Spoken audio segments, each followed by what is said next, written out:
to introduce my colleagues on the NADEC, Christina Lund from the Missouri deck, Rudy Ortiz from our Arkansas deck, and David Day all the way from the Hawaii deck. So he gets surprised for getting up earliest for this.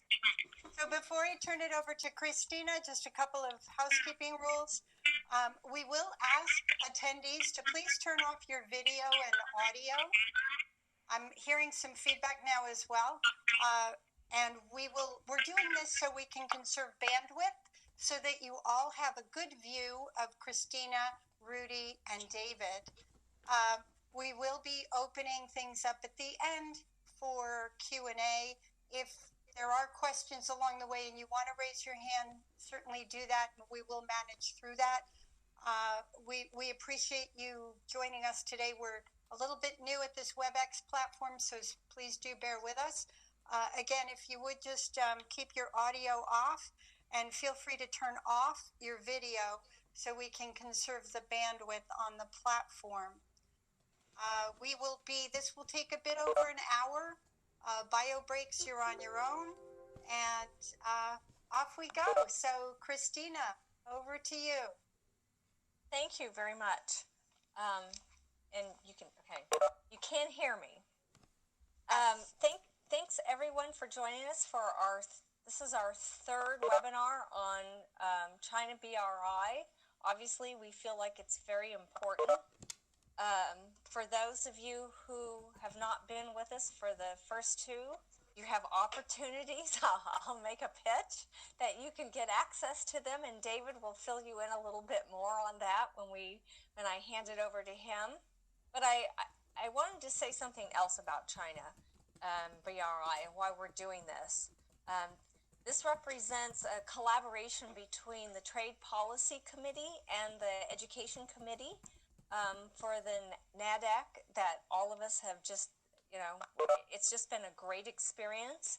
And so it's really, we've thought hard about how we want to do this and what kind of value we want to bring. And so this really represents the nexus of policy and practice. And this particular session is really about that. Why should anybody care? Why should a small or medium-sized, exporter or supplier or a large company for that matter care about China BRI? Well, if you didn't see the first two, again, one last pitch for them. But China's reach with the BRI is staggering, and David's going to kind of give you a quick recap of that. But it's the most ambitious investment in infrastructure initiative in the global history. More than 60 countries are involved. That constitutes 2/3 of the world's population.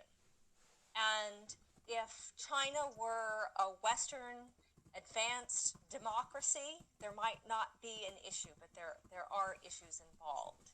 And so to help companies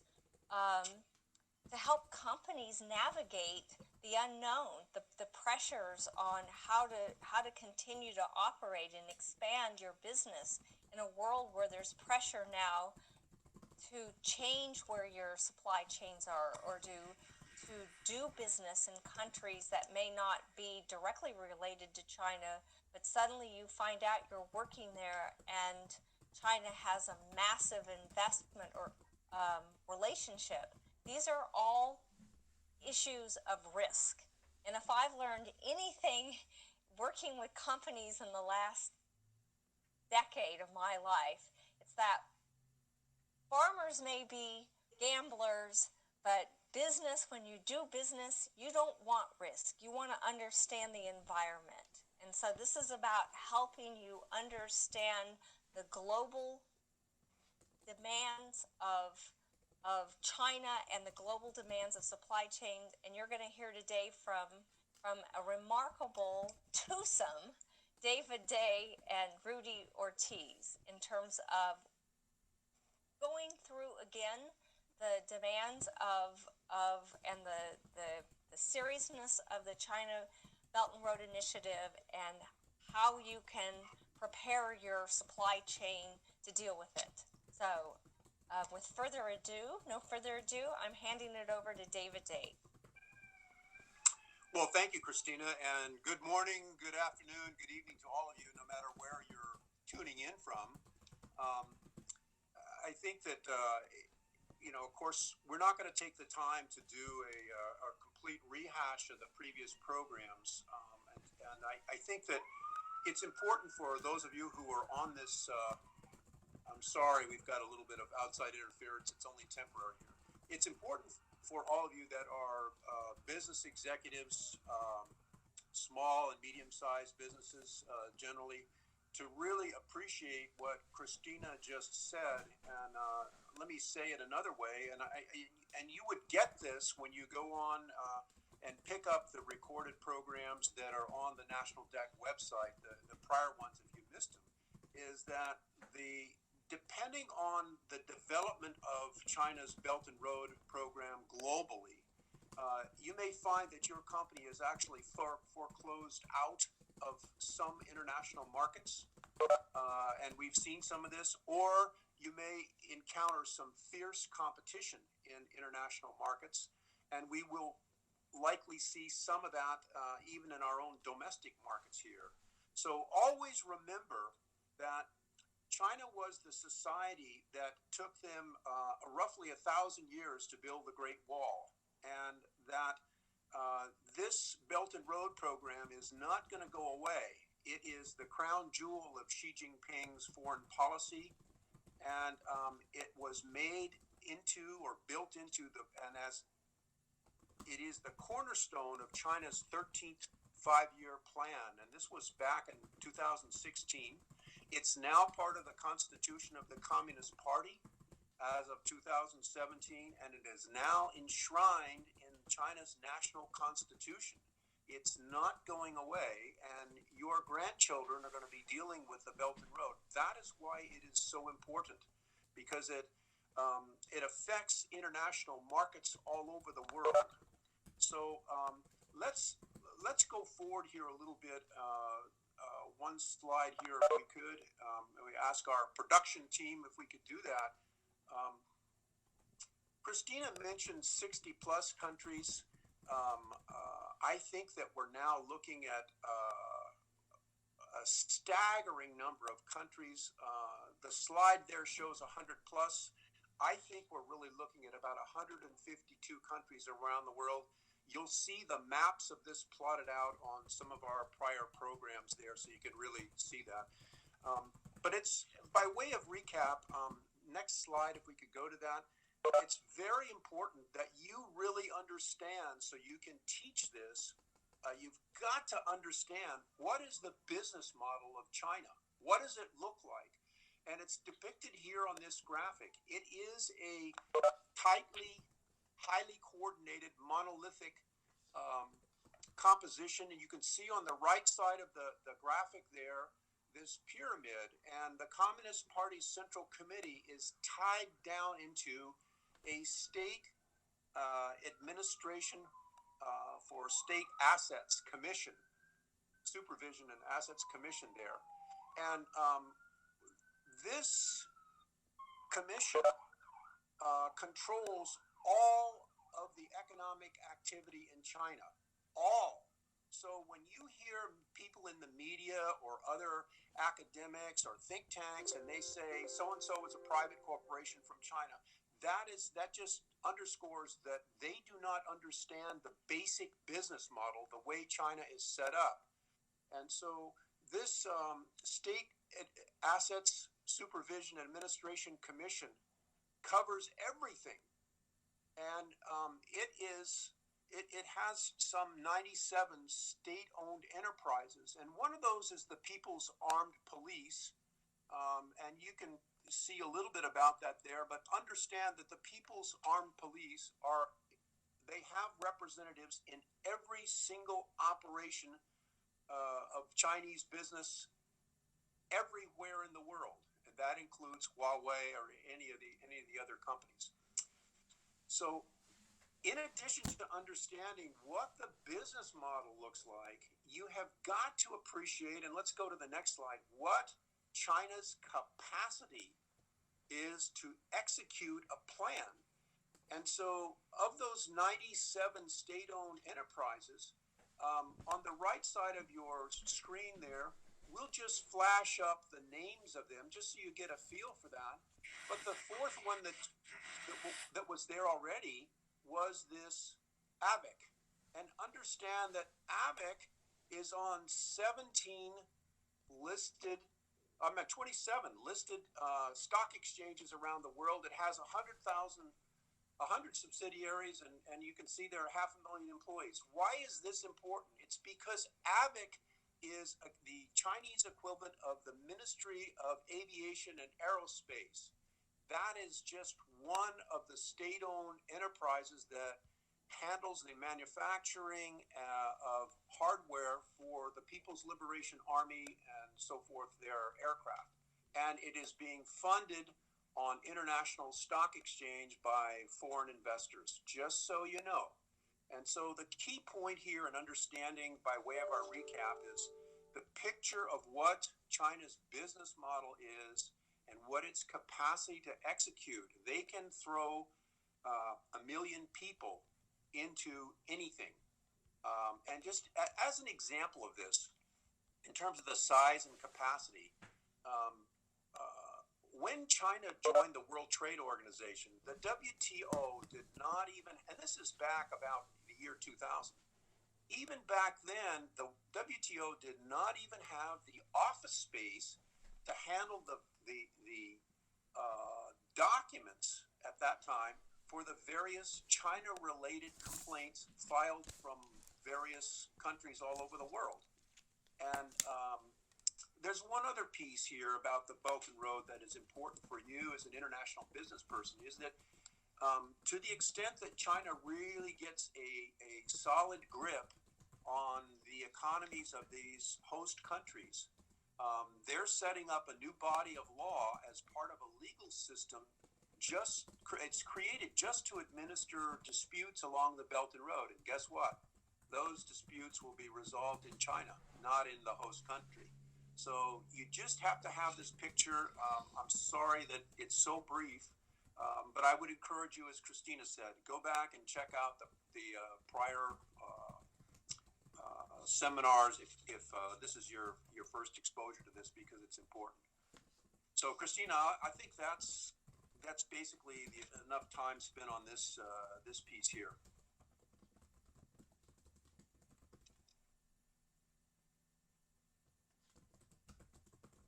All right, Christina, you're muted. Hang on. Oh, sorry.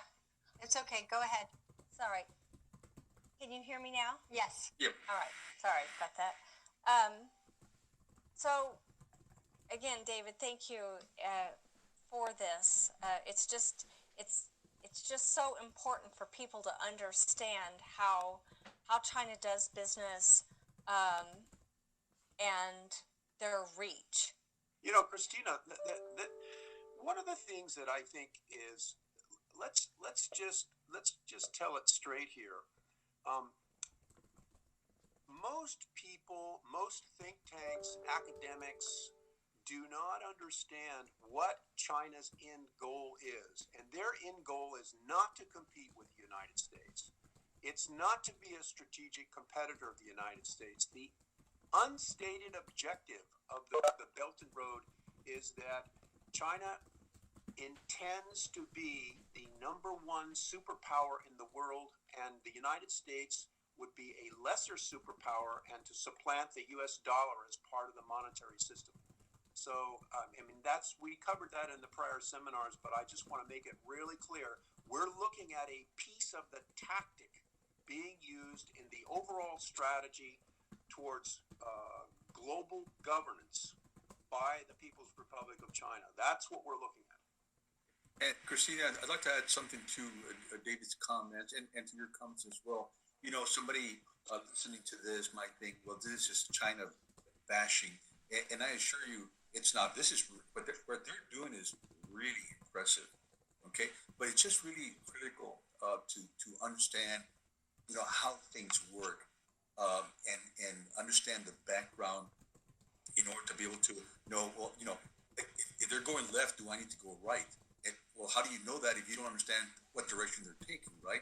And so that's what we're trying to point out to people is this is the way the system works, and this is why they make the decisions and how they're able to make the decisions that they make because of this infrastructure they have, which is quite impressive.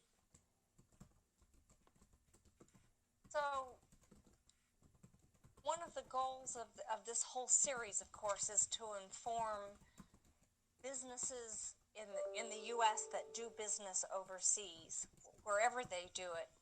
What do I do? How do I compete with this? How do I protect my IP? How do I mitigate the risk?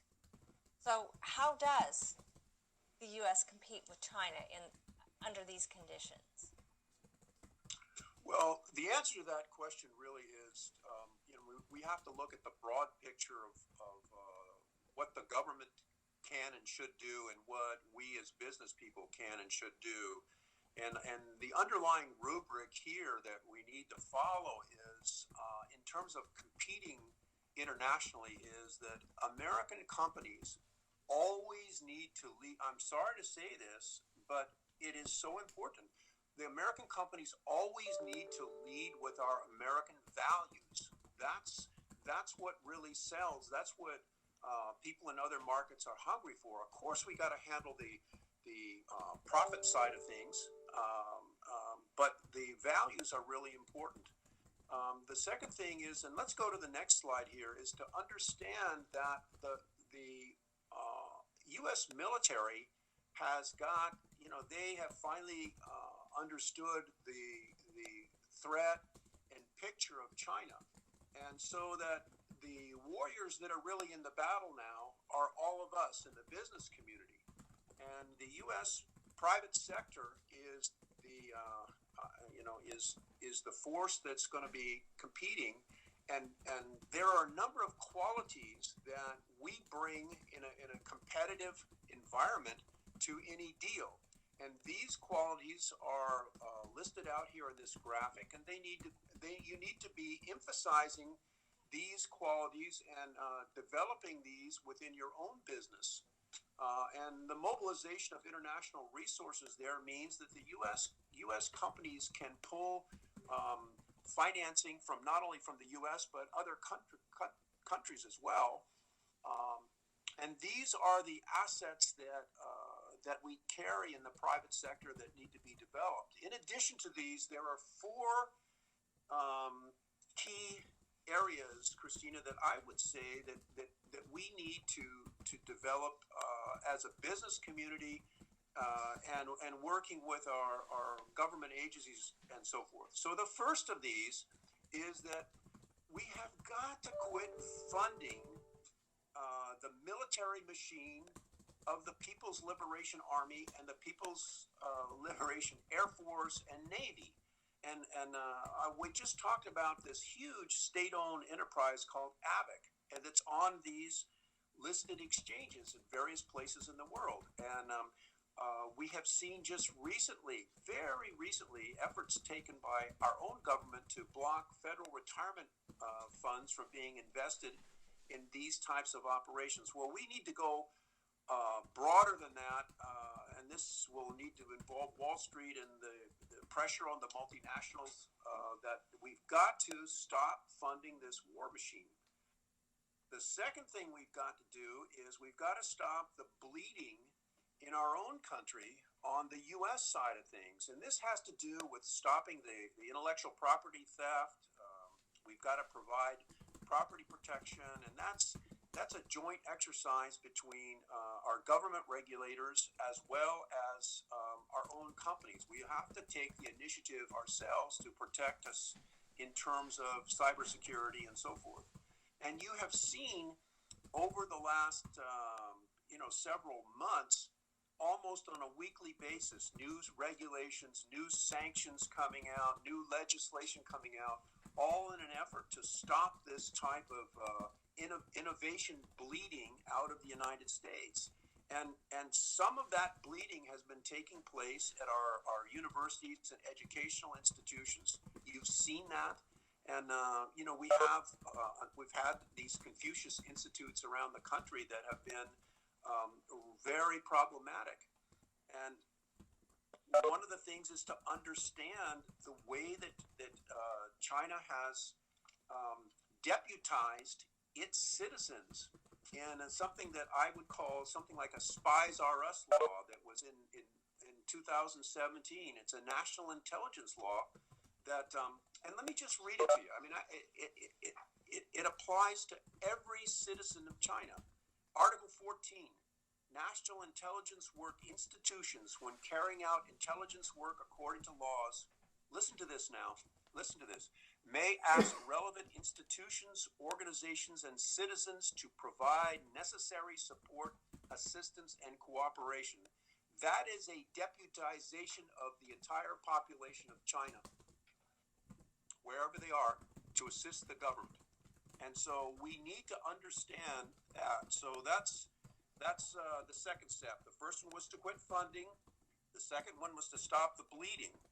The fourth is what we need to be engaged in, and that's we've got to see the assistance and backup of the private sector by the government. Now, we've recently reauthorized the Import-Export Bank. We've seen this new IDFC, International Development Finance Corporation, set up, but they have got to step up their game. Those institutions are operating under an old bureaucracy. They're very slow to process, and they have got to understand that we in the private sector are up against competition in these various countries where the Chinese business, remember now, it's not the private sector, is bringing cash. They have got all kinds of predatory lending and other unfair trade practices in their quiver that they use. And so what we have to do is teach our government regulators that we have to do more. These institutions that provide overseas financing for American business have got to be able to move much faster than they are, and they've got to have direction and focus. They can't just make lip service that, oh, we're gonna help American business. It's not good enough if we're getting outbid by these Chinese firms. And that means simple things like in an American embassy in a country that there is a support for a proposal that American firm is making, and the embassy immediately says, hey, subject to vetting and so forth, but we think this is a good idea and we would support this company in that endeavor. And so this is something that needs to be done in a matter of days, not weeks or never afterwards. So we have to do more, and that's the third point here, to assist and back up the private sector. The fourth point is this. You know, what we are engaged in now for the next 2 to 5 years is a fight, and the fight is really within our own business community. And we have got to make sure that we educate our business community, just like we're doing here. And those of you who are watching this, you know, you've got to pay this forward and help educate your own business colleagues, your deck members in various regions around the country. You have to assist us in educating the business community what the risks are, just like we're doing with you today. And once we can do that, the business community is in a better position to assist and help educate our government regulators.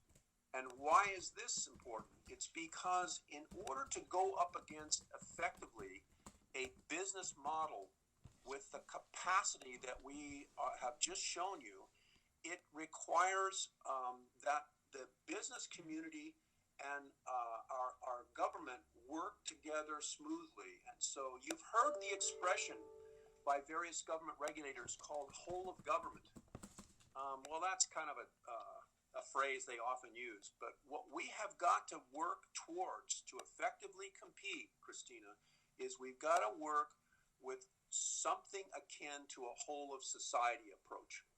And that means we've got to be in a position to better help our various government regulators and teach them, and so that they can make the appropriate changes to allow us to compete more effectively. There you have it. Rudy? Yeah, Christine, and thank you, David. I teach a class that's called Export Tech. It's a really comprehensive training program teaching people how to develop strategic marketing plans to be able to identify various countries that would be the best countries for them to sell their widgets to. And one of the things that I tell my companies that participate in this program, they're all companies, they're not like students from college or anything like that, is that when you're doing international business, you have to assume that it is different than what you're used to. And I tell them that concept is so important that if they take nothing else away from the entire program, and it's a very comprehensive program, that they take nothing else away from the program except that one concept, that they need to be, as they're looking at the different variables and channels of distribution and on, that they need to make the automatic assumption that it is different than the way they're doing business in the United States.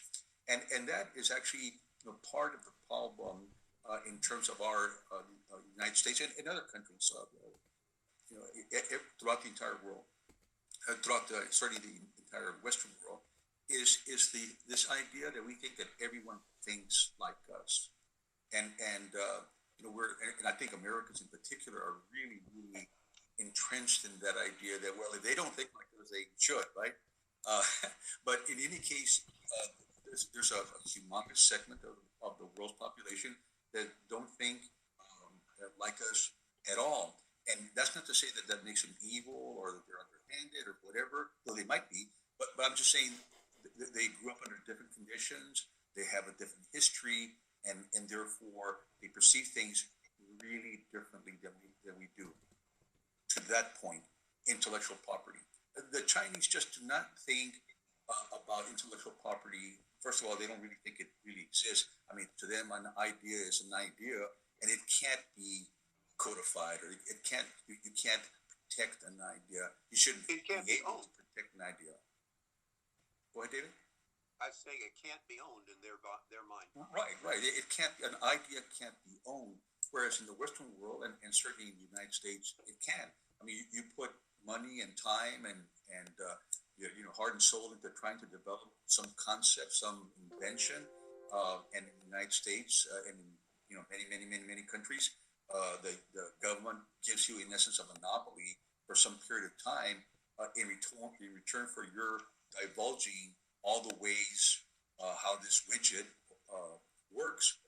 And so the idea that China and other countries, mostly Asian countries, have a very different way of looking at things is critically important to how we're going to need to be able to move forward and the things that we need to do to try to protect ourselves. Because this idea that somehow or other we're going to change China, that's a false idea. It's not going to happen, and at least not for a really, really, really, really long time. Certainly in no one's lifetime that's alive right now. And so, in terms of intellectual property, I mean, the United States, we're one of the most inventive, ingenious, one of the most genius countries in the world.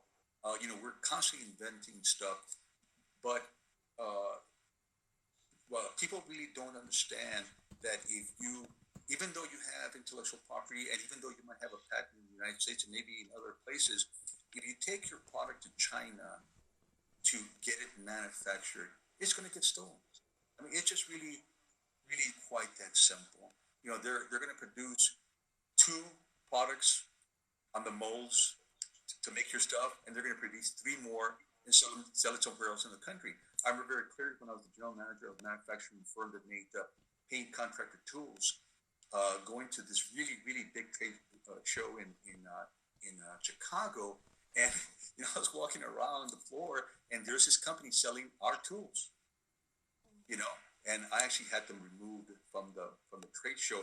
But my point is that you need to understand that you need to stop doing business in China if you don't want your stuff ripped off. Okay, and if you're giving them the means to be able to produce your product or a very similar product, shame on you. And so that's something that's just really important to understand, that we need to stop feeding the Chinese machine in order to be able to survive, for this country to survive, in order for our businesses to survive, and also to that end, this focus, this singular focus on making the maximum, especially in terms of very large companies, their whole concept of making the maximum amount of money, regardless, or I should say, irregardless of anything else. Okay, and so consequently, they sleep with the devil, because at some point, the Chinese, in fact, are taking our intellectual property, are taking American jobs, and there's this concept, or there's been this long-standing concept amongst many companies, medium, small companies, large companies, that, well, of course you manufacture in China. I mean, it never even occurs to companies that they should be looking outside of China. Okay, it's just like, you wake up in the morning, the sun's there, and that's just kind of the way things are done.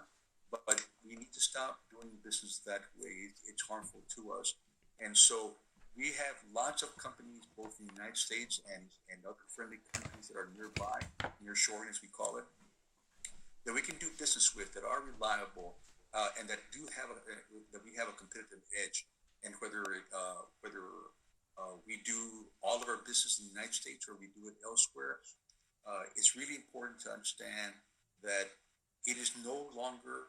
It never really was. It was never in our interest to do business with China, but now they've become such a threat to us, both economically and militarily, that, hey, shame on us if they kick us in the pants, because we're giving them the tools to be able to do that, because we do not understand how things work over there versus the way things work here.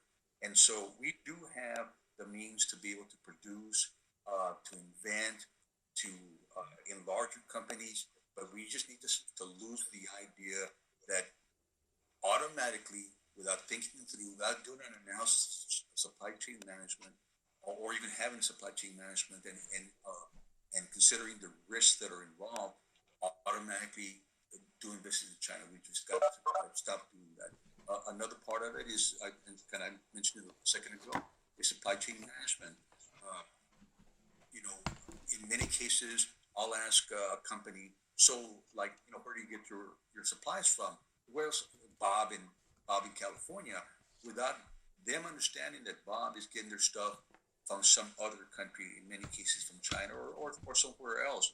And so a lot of businesses, small, medium, and even to some degree some larger companies, never think through all the other factors that they need to be thinking through, like the risk to them, in terms of the distance, in terms of politics, in terms of weather, in terms of sustainability. They don't think about anything. All they know is that they're getting their widget for 1 penny less than if they made it in the United States, or made it in Mexico, or made it in Canada, or whatever. And you really need to start looking at your supply chain management holistically, and not look at just the one factor that I'm getting it for a cent less here or $1 less here. You need to look at the risk. You need to look at the amount of inventory that you're going to have in place, because you're having to wait 6 weeks to get your stuff. Which, I mean, if you have to have more inventory, that means you have more warehouse space, which means you also have to have more forklifts, more people, more space, more everything, which costs money. And people don't take that into consideration. All those total cost, they don't look at that. They only look at this one piece of it, and that is the fact that they can get it in China or elsewhere, or some small amount less than they can in the United States, or some nearby country like Mexico and Canada. Well said, Rudy. So you both have raised a great, obviously the subject matter, the idea of values, and as that factors through a supply chain and business decisions important.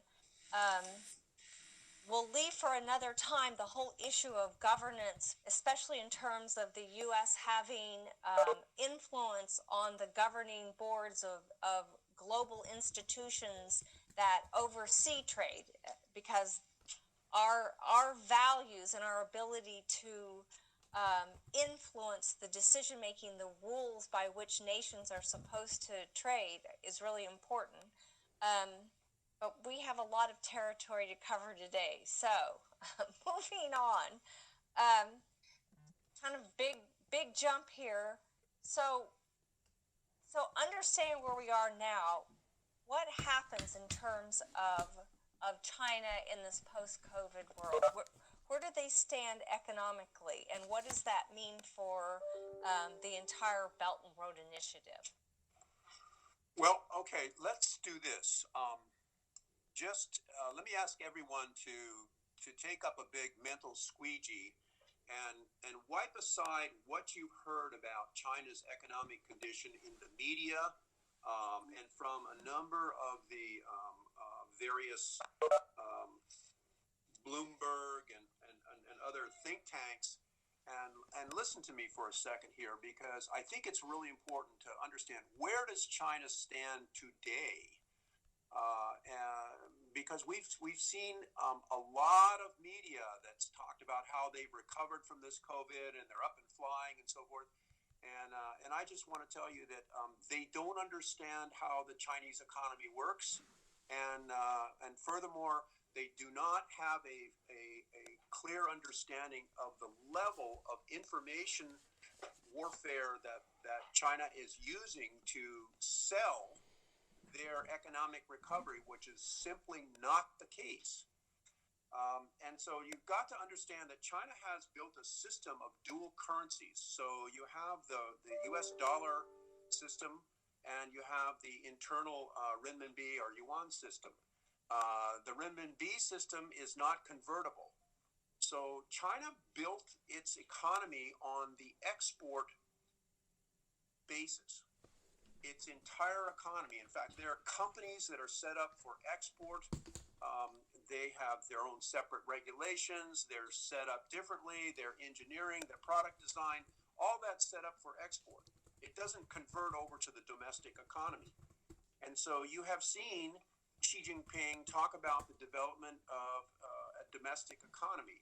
And that's because China's Communist Party, its leadership, and its economy post-COVID or in this COVID era, however you want to define it, is in a very real squeeze. And the real squeeze is defined by an ugly four-letter word.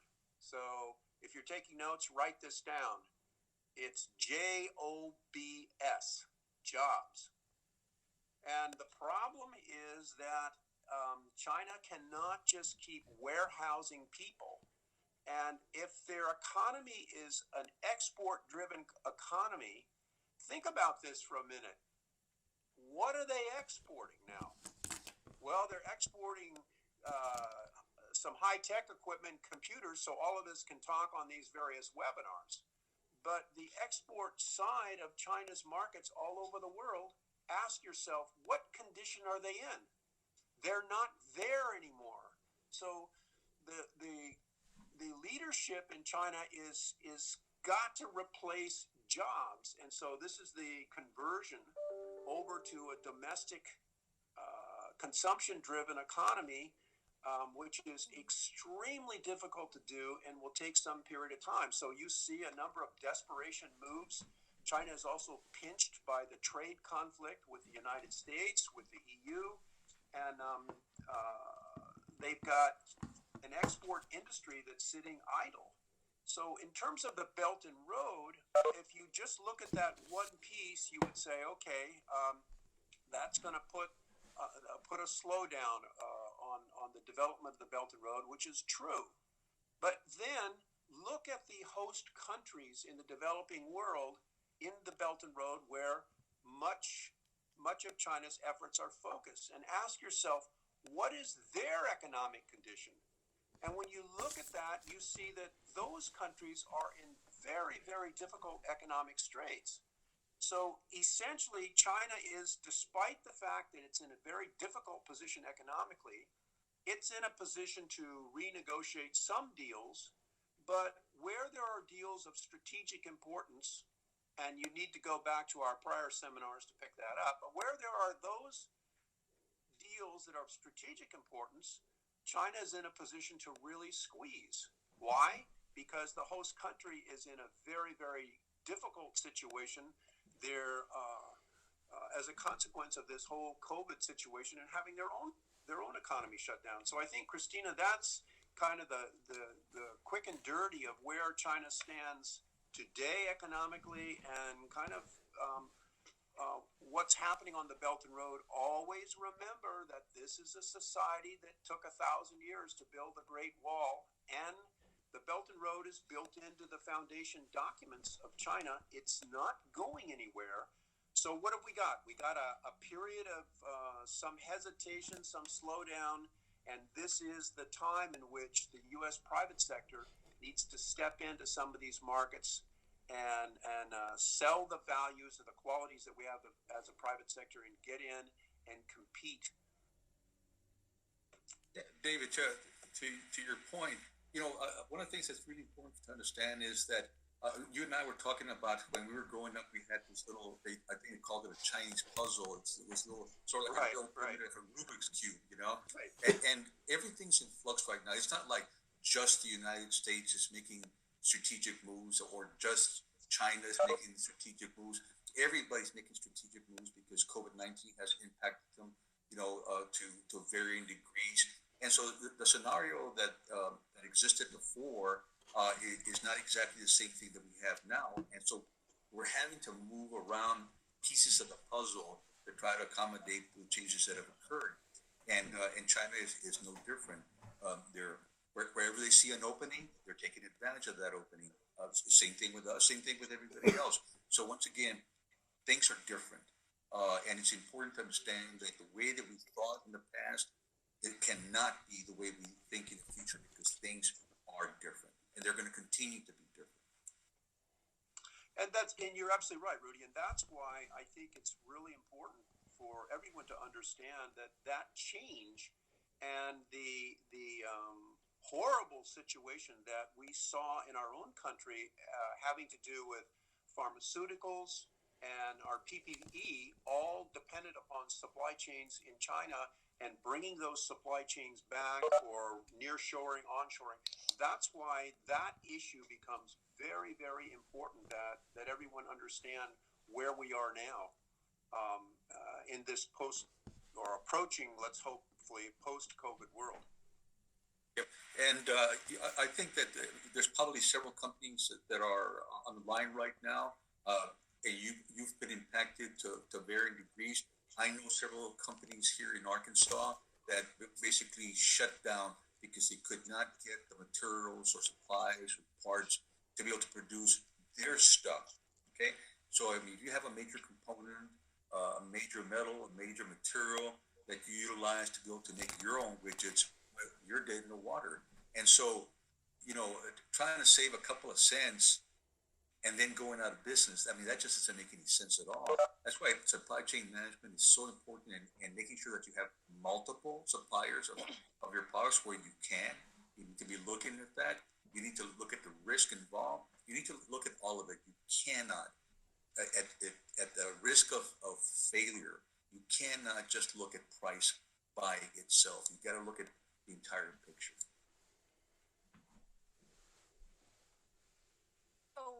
So in terms of the supply, I mean, this is really the crux of the whole issue, because I mean, we've heard since this whole pandemic, it's really kind of brought to light issues that many companies and many sectors were already aware of, the challenges with doing business in China. But this is and so there actually was movement out of China in some areas. If for no other reason, they've priced themselves out of the low-end market. I mean, that they actually talk about that themselves. So I mean, here's where it gets sticky though. Everybody can't just say, okay, I'm gone, I'm leaving China. What do companies need to do? How do you go about figuring out other markets? I mean, so what are the specifics, kind of broadly speaking? And so, Christina, you're absolutely right. I mean, we talk about not doing business in China and all of that, and I think that longer term, that's what needs to happen. But here's the reality: it would be swell if we could just throw some sort of switch, and all of a sudden everything would be over in the United States or Canada or Mexico or whatever. But the reality is that the United States, just as an example, does not have enough infrastructure because it sent all its manufacturing or a lot of its manufacturing to China. It doesn't physically have the manufacturing structure, and in many cases does not have the people to be able to man the machines, even if they did. Okay, uh, part of that problem is a long-standing problem. When David and I, when we were young guys, we went to vocational training in elementary and high and junior high school and in high school. Every guy was expected that he was going to go to shop and learn different trades. I mean, that was just part of your education. That started with me when I was in third grade, and it went all the way to junior high and part of high school. Uh, that those programs have largely evaporated because the educational system, for whatever reason, uh, we're teaching parents that hey, you don't want your kid to be a mechanic or a machinist or a technician. Those you want them to be a doctor or a lawyer. And consequently, those programs lost financial support, and now we find ourselves in a situation where some companies have had to look elsewhere, not necessarily China, but have had to look elsewhere because there just really was not the trained people to be able to operate the machinery to be able to produce widgets. That's got to change. We need to be able to ask our educational systems once again to increase those programs. Manufacturing today is not at all what it used to be 20, 30 years ago. Uh, Very clean environments for a large number of reasons why we're going in that direction. High paying jobs, sustainable jobs, jobs that don't just come and go, skills that you can enlarge and do quite well. And the reality is that even though there you may be have the mental horsepower to be a lawyer, that may not be what you're interested in doing. Maybe you like robotics, maybe you like electronics. In any case, we need to bring back those vocational training classes in order to be able to have the good paying jobs and the human resource infrastructure to be able to manufacture in the United States. And that takes time. And that was actually the whole point of my diatribe. It was just that it's going to take time. Uh, and then there's strategic issues, things that are of strategic importance to the United States. We need to bring them back to the United States or closer to the United States as quickly as we can. Me personally, I don't care where my tennis shoes are made. Okay, but stuff that's strategic, for instance, personal protection equipment. What happened? We could not produce enough of them. We actually wound up sending hundreds of millions of masks to China when this COVID thing first started in Wuhan. Okay? And then when we needed it, we had to buy these things from them. And in some cases, because there was these trade conflicts between the United States and China, China actually ordered these ships to turn around and not take them to the United States. Okay? How you like them apples? In any case, we need to be in a position to take those things that are of strategic importance, and certainly medical supplies, medical equipment is certainly strategically important to our welfare, and other things. We need to look at those and we need to focus our attention on those things first, and then as time goes on and we build up the infrastructure and the human resources capability, bring in more and more. But we got to start with what's strategic and of strategic importance to the United States. And by the way, Rudy, I would add that the definition of strategic importance to all of you out there, it's probably a lot broader than you might think. Rudy and I have been talking about PPE and pharmaceuticals, medical equipment, but you can also see the tech sector, our software that protects our businesses and so forth. But even broader than that, I think a very strong argument could be made from a national security standpoint that the definition of national security in terms of bringing home a lot of our business and protection really could extend to things like water and our ag sector, our farms. We need to protect our food supply, and so you can, as you think about this, you get a much broader definition of what Rudy is talking about that really becomes part of what we need to protect as a country. I mean, one of the problems that is occurring in New Zealand is that China is exporting enormous amounts of water out of New Zealand, and what it's doing to the Maori ag sector is dropping the water level, so it's damaging their crops. And so we don't want to see a situation like that here. And we already have an acquisition by one of the largest Smithfield hams, one of the largest pork producers in the United States, and a lot of that Smithfield product is being exported to China, and we have to watch this to be careful about it. So Rudy's point is, Rudy, you're right on the money. You're right on the money.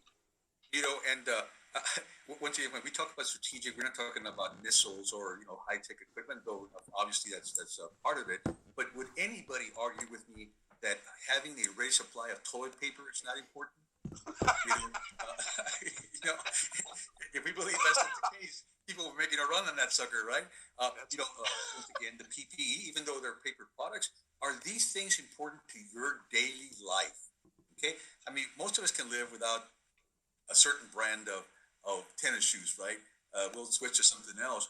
But there are items in our life, and we're finding that out right now. What's important to us? What do we not want to do without? That's strategic as far as I'm concerned. Okay, so we're not the only country, obviously, that is facing these challenges. How are other countries dealing with, to use David's word, Czechs-it of their businesses from China? Well, I mean, I think there are three pieces to this, Christina. The first is they're following the process that we are going through right here, and that's education. They're educating their business community on the challenges of operating in China, and common sense dictates that the big problem that we have faced as a business community is we violated the fundamental rule that our mothers tried to teach us, and that was, hey, you don't put all your eggs in one basket. And so, and of course, they use different phrases, but that's basically the concept. So it's an education piece. And then combined with education, what other governments are doing around the world is encouragement. And we see that in our own country. We see encouragement. And you just heard, several very articulate comments from Rudy encouraging that. And the third approach, I think, is, encouragement only works so far because some people are hard-headed and they don't see the handwriting on the wall that quickly or that clearly. And so one of the really successful programs has been instituted by Japan. And the Japanese government tried encouragement over the last 8 years, and it didn't work so well. So what they did is they instituted a program where they would pay companies to either reshore out of China or onshore back into Japan. And so the reports just came in a couple months ago that this program by Japan, this Czechs-it exercise, has been extraordinarily successful. And some 30-odd companies have moved out of China and taken some support funding to handle partially the expense of moving their supply chains into various countries in Southeast Asia. And but the large bulk of them, this is what's really interesting. some 50 Japanese companies have used funding to help move their supply chains onshoring right back into the home country, into Japan.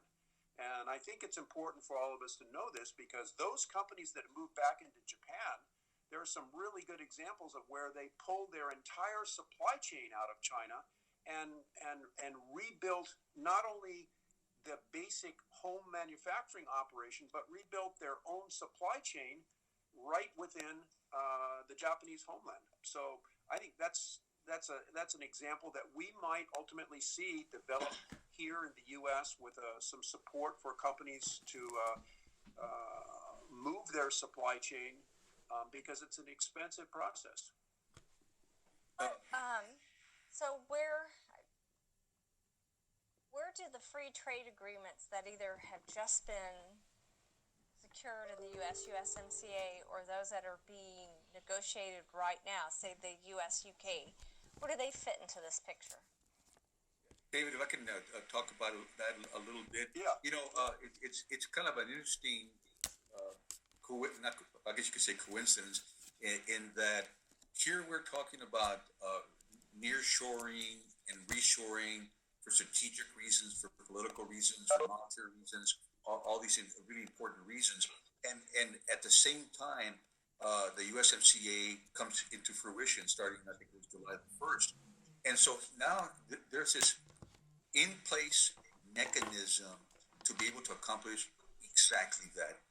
We have the ability to not only to reshore back into the United States, but to nearshore to our partners in Mexico and in Canada. And that has all sorts of national security, economic security, shortening the time of the distance between the sources and your store, your shop, whatever your business. So USMCA is definitely one of the trade agreements that have recently been ratified, that is going to make reshoring and nearshoring not only possible but much more lucrative, and it's just fantastic timing. I will tell you that the overwhelming number of countries that do exporting and even importing, they need to be looking at Canada and Mexico from a nearshoring perspective, because while as an old union guy, I would love to be able to see every single job come back into the United States, right? But I also know, intellectually and academically, that's not a good idea either. We need to be able to diversify our supply chain. We need to be able to get some stuff from other countries in case something goes wrong in the United States in terms from the supply perspective. And so here we have a mechanism that allows us to bring some percentage of the supplies that we need from Mexico, some percentage from Canada, and hopefully a significant portion made here in the United States. And so the free trade agreements definitely plays into it. We obviously have the United States has, I think, around 21 free trade agreements. Those countries should always be looked at as possible sources of supplies, because there's either little to no tariffs, which means that there's an economic benefit there. So any country that we have a free trade agreement at should be looked at. But right now, USMCA just makes so much sense. Now, I also want to touch just for a second here. In the United States, we kind of think that this is only happening to the United States. Obviously, it's happening to China. It's happening to everybody else, the Japanese, and it's happening in South America. The South Americans buy almost as much stuff from China as we do, and if not the same. And so all the things that went wrong with the United States in terms of COVID-19 and the lack of inability to get stuff from China happened to the South Americans as well. So they're definitely looking at reshoring, nearshoring their stuff as well. And as a consequence of that, and in particular, as a consequence of the USMCA and the benefit that Mexico has had due to NAFTA and now to USMCA, the South Americans are really looking to expand their trade capabilities with the the United States. We already have, I think, 3 or 4 trade agreements with a few countries in South America. I think that we're going to need to look at expanding that. You see where it says, "Hola vecino, tienes una taza de azúcar." It means, "Hey neighbor, do you have a cup of sugar?" And so, we need to look at South America also.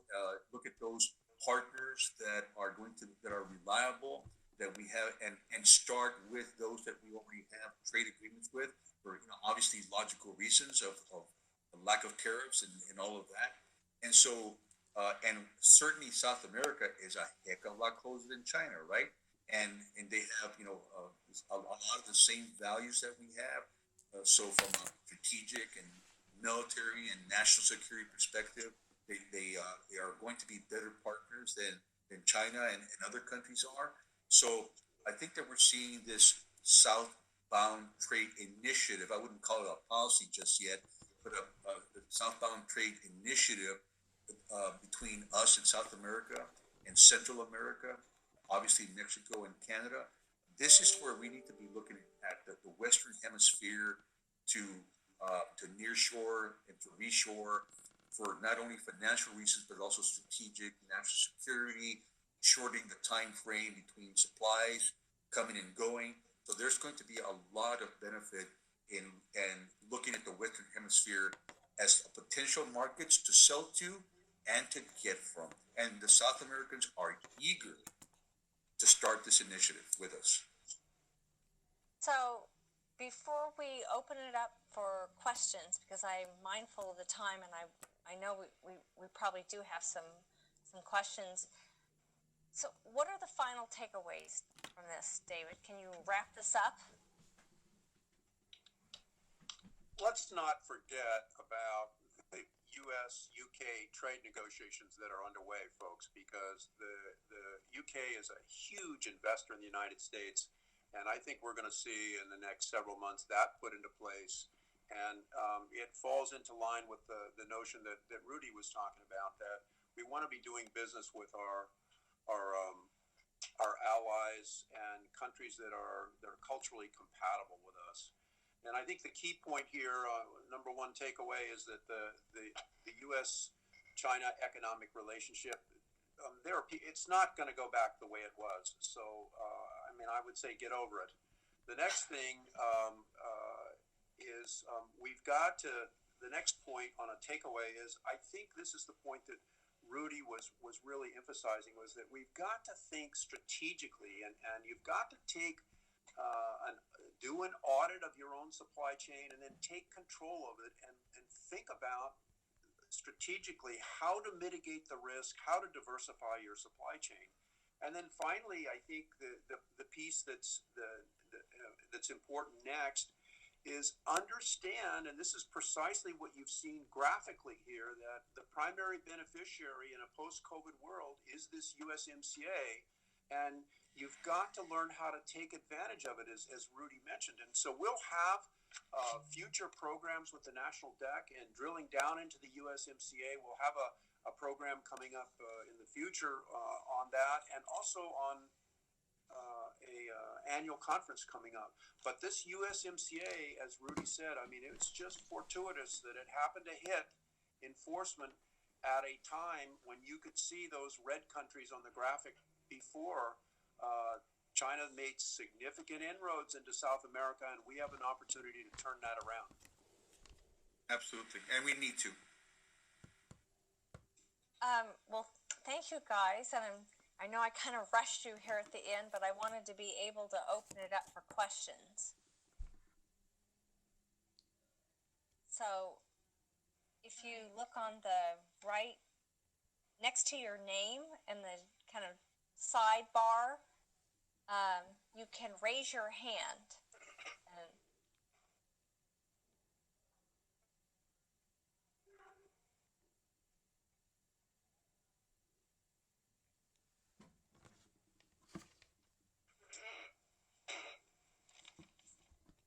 So I have a quick question. This is Andrea Ratte. It might be a bit controversial. Any thoughts, David, on the feedback about WeChat, the court ruling on WeChat as relates to your mention of China's Article 14? Well, I think the WeChat decision hopefully will be reversed, and the short answer is you need to review the second BRI series on the digital Silk Road to understand the control of data, personal data that sits on servers in China, and that is, basically at the crux of the U.S. government's opposition to the whole WeChat system. It also allows for the transfer of money digitally, and that bypasses.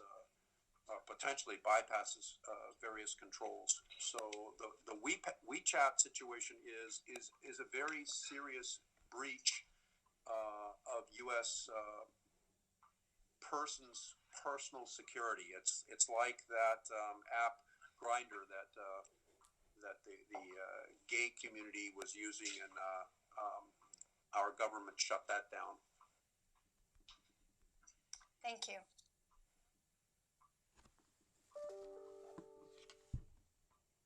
David, Well, I have a quick question, and it's just a follow up to something both you and Rudy discussed about the values in governance and the rules by which govern trade in general and what that means for companies when you do business.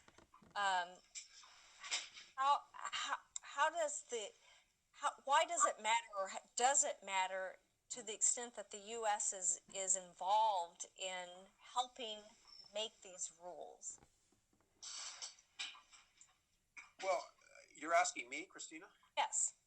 Okay. Well, the answer is this: is that if you understand what the U.S. private sector is up against, and this goes back to the business model that China is operating under, as well as its capacity to put 10 million people on a project, for instance. Once you understand the business model and the capacity, and then look at the predatory lending and the unfair trade practices that they engage in routinely, the effort by the government is to try to level the playing field. And so absolutely, we need the assistance of our government regulators to help us have a fair opportunity to compete in these markets. Yeah, I think at the end of the day, I mean, the government needs to really look at the big picture and look at the benefit to the entire population, not the benefit to a handful of very large companies, very large donators. I mean, the government is for the entire population of the United States and for the benefit of the United States, as a facilitator of the will of the people of the United States and its welfare, or it's there as an oligarchy to benefit the few. I mean, and I think our leaders have to make a decision which side of that line they are. Here, Rudy, there's a real easy way to picture this for everybody who's attending this, and this will probably be your takeaway that you'll get from this. You have to visualize both our military and our government. The whole thing is like a football game, and those two are our downfield blockers, and the private sector are the offensive, the quarterback, and so that's your domestic headquarters. And you're going into an international market, and that's your wide-in receiver that is heading into the host country goal. And you got to have sufficient protection for the quarterback to throw the ball to your end receiver and make the deal in the host country. Everybody got that picture? It's real easy, and that's exactly how it operates. Americans can run. We can run. We just need some blockers, man.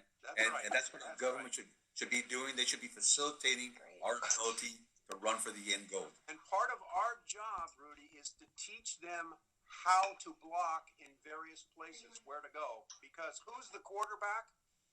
We're the quarterback. So we got to call the play. But we got to call. Well, on that wonderful imagery here in the fall, I'm going to thank you both very much. I'm sorry, Christina. This is Ernesto from the Idaho deck. I do have a question for Oh, David. sorry. If could I? Didn't see your hand raised. Yeah.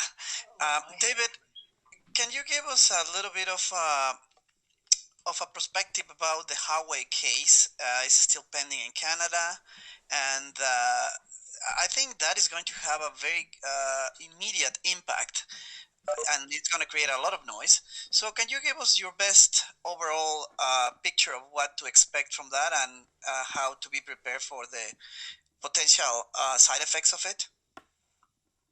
Well, you want me to refer Ernesto to the efforts to extradite the COO Wang Mingzhou out of Canada, or is your question more about the challenge that Huawei poses to the 5G and the internet backbone of various countries? Which is it? I guess the most important question is about the 5G, but I believe that the extradition case and how it resolves, it will create a lot of shockwaves. I suspect in the short term that we might need to be ready for. Yeah, well, that's true. But I think what you have seen, Ernesto, with a number of recent regulations and sanctions, and those include the recent what is it, National Defense Appropriation Act, that basically shut down a lot of or most of Huawei's access to high-tech chips and high-tech technology from the U.S. So Huawei has had its legs cut out from under it. But here's the piece that's a really good example of how Americans do not understand the Chinese business setup, and because they call Huawei a private company. They think of it as a private company, and actually, Huawei is a gateway outlet or distribution channels for the productivity of all kinds of those state-owned enterprises and their subsidiaries that we talked about at the beginning. Huawei exists exactly for this purpose. It's sort of like the Amazon.com, and so it's the perfect Communist Party state economic, to use the word, terrarium. So Huawei is really the poster child for the need to push back or to compete in the technology sector, which is a big challenge for the U.S. And I would encourage you, Ernesto, to, when you get a chance, take a look, if you haven't done it already, at the extensive program that we did on the Digital Silk Road, because there's a lot in there, and my answer is really very, very telescoped here. All right. Time for another question? Christina? Yes, of course. Hello, this is Bill Edwards with the deck in Southern California. Can you hear me? Yes, we can. Okay, David, Christina, David, and Rudy, thanks so much for the knowledge and time and all you do for the deck. Our company's a little bit different. We're not manufacturing in China. We're exporting U.S. brands to China. We take like restaurant brands and retail and auto service brands into China to sell to that amazingly fast-growing middle class that wants to buy at brands with quality and that sort of thing. So it's we don't have the same challenges that many manufacturers do, but we do suffer with IP challenges, of course. Right. Because there are all sorts of interesting variations on a theme of our restaurant brands. But we're beginning to worry about the Chinese consumer who's reading the local newspapers, which of course are slightly one-sided, and they're saying that everything in the U.S. is bad, and we're worried about whether U.S. brands are going to have a future in China because it's more political than anything else. What do you think about this? Yeah, David, let me start off with this. Bill, or William, I think that you are right to be concerned. I think that because of the political nature and the disaffection with China and their policies and right now, obviously they retaliate just like we retaliate, and I think that American brands and companies trying to do business in China are going to suffer. But once again, while China's a huge market, just remember that there's a lot more out there than just China. I mean, let's start looking at South America. Let's start looking at other large markets that don't have the animosity situation going on at this time, and that, as a matter of fact, they're trying to embrace us and trying to expand their connections with us.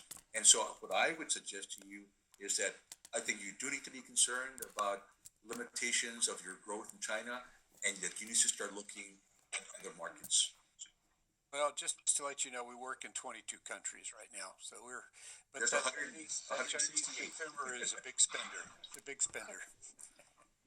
I'd like to add something Go ahead. as well before you get into it, David. And I agree with Rudy in the sense that it's going to get more difficult for a while, and that for a while we don't know. But as much as there's the IP issue, there is this bigger political issue, and it's clear that you follow this. I mean, yesterday at the United Nations General Assembly, there was much talk about this growing rift between the U.S. and China and what that means for the rest of the world. And so, for a company like yours that sells American identity, I think the combination of this ongoing trade war between the U.S. and China and the larger implications of that, but the lack of clarity or access to anything resembling free press in China allows more attack on the U.S. brand, and so I don't have good news for you right now. I mean, that's the reality. I understand. I think my point, Bill, is that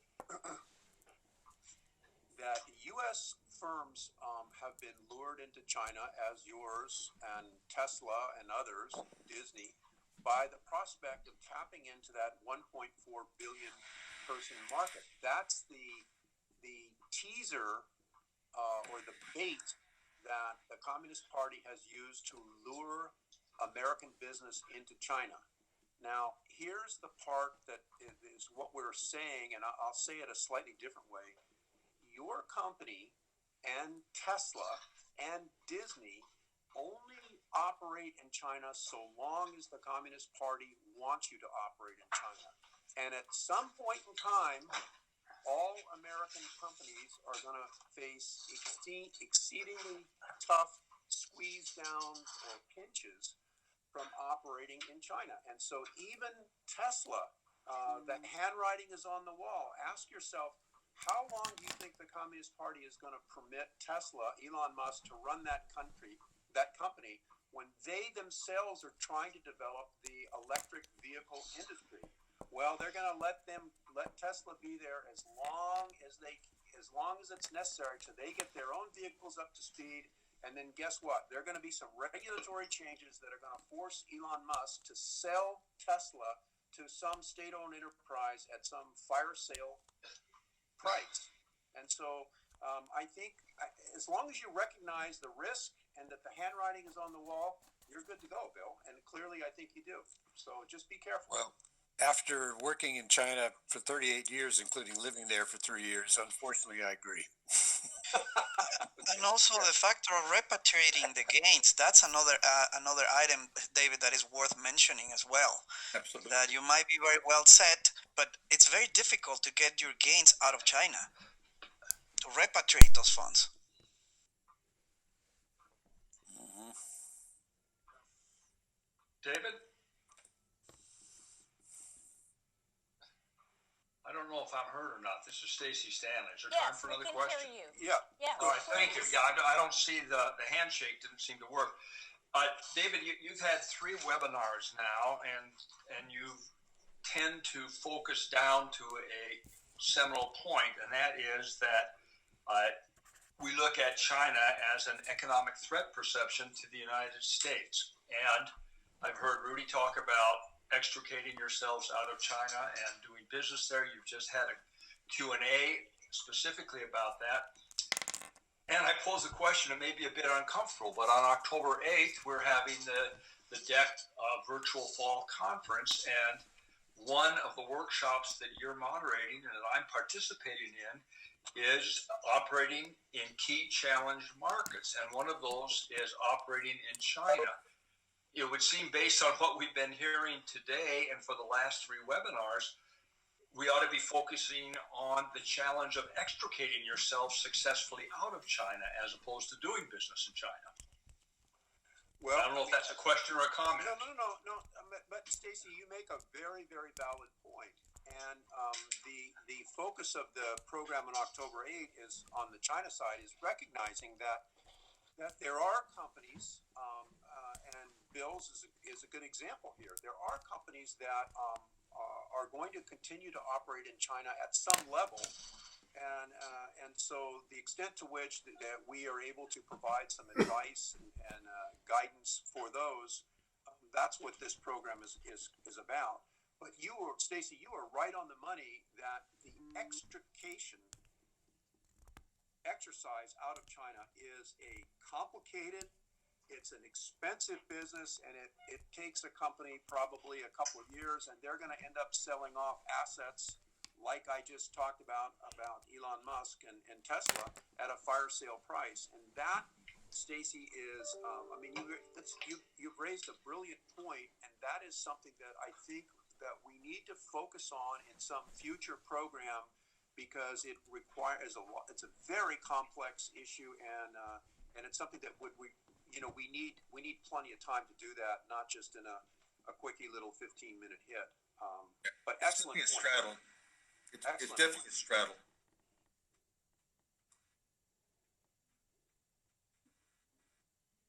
So, mindful of everybody's time, we have time for one last question. And if not,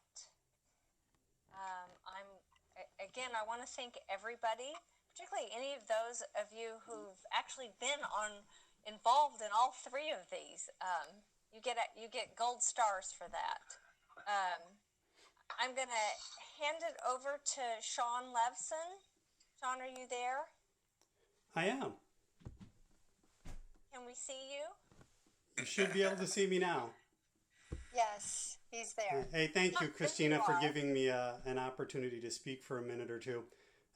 Thank you, Christina, David, Rudy, for putting this together and presenting it. And I'll note that you shamed me a little. I haven't worn a jacket in quite a while, so I just thought as a novelty I might just go ahead and put one on this afternoon. It's really warm. I haven't worn one of these in a while. And I'd also like to thank all of the attendees for joining today to learn a little bit more, hear more about Chinese development strategies. And we all know when you start to go internationally, you start to go globally, you're going to encounter these areas, these issues, and you're going to have to overcome those. And I like it that Stacy mentioned that this is the 3rd in a series. And as a shameless plug for the NADEC, I'll tell you, if you missed the first 2, or if you'd just like to hear this one again, it'll be available on usaexporter.org. Again, that's usaexporter.org. Also, Stacy brought up another good point, is that we're going to be doing more of these events. This is just the way what we do at the NADEC and at the District Export Councils is developing. It's all going to be virtual. And Stacy mentioned that our next event is on October 8th. And what are some of the things you can learn about on October 8th? We're going to talk about DEC engagement and development for you, those of you that are in the District Export Council program. We're going to hear about challenged markets with David again, and different countries in Asia that might be difficult. We're going to hear from Ernesto, who asked a question about what's going on in the Americas. And again, Rudy, who happens to be front and center on the screen right now, is going to address some of those supply chain issues when it comes to dealing with the pandemic. Again, as a shameless plug, usaexporter.org is where you can go to register for that event. And we hope to see you there October 8th. And even moreover, as we go through these trying times, we hope to see you a little bit later, but in person, because again, it's what we do. We get together, we talk about what we can do to help U.S. companies as they learn how to export, and then when they encounter difficulties and opportunities globally, we hope that we can help them out to take an advantage of that. And I will take it upon myself to close this out. And again, thank you for coming again. Have a good afternoon. And again, remember usaexporter.org. You can register for future NADEC events. Thanks again, and goodbye.